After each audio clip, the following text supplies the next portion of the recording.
Research traces link between combat blasts and PTSD. They are among war's invisible wounds, the emotional and cognitive problems that many troops experience years after combat explosions sent huge shock waves through their brains.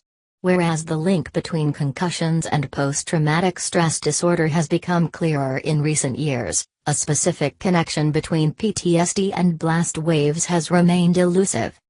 Now, a prominent neuropathologist who researches brain injuries among military personnel says his team has identified evidence of tissue damage caused by blasts alone, not by concussions or other injuries. The team's study was published on Thursday in The Lancet Neurology. The discovery could eventually lead to better treatments and to improved head and body protection for troops exposed to high-energy blasts, some experts said. Other researchers advised that these initial findings should be bolstered by more studies before veterans and their families read too much into them. We talk about PTSD being a psychiatric problem, how people responded to the horror of warfare, said Dr. Daniel P. Pearl, the neuropathologist who led the study. But at least in some cases, no, their brain has been damaged.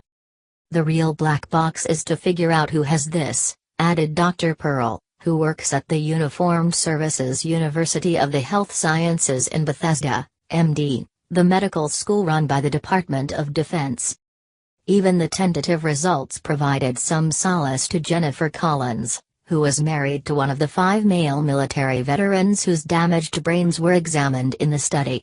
Her husband, David, served 17 years in the Navy SEALs, enduring countless explosions in Iraq and Afghanistan.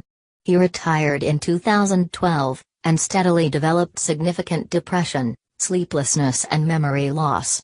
He killed himself in March 2014. "This is proof that this man died in combat," Ms. Collins said in a telephone interview, sobbing and struggling to find words. "It took several years to kill him, but he died in combat.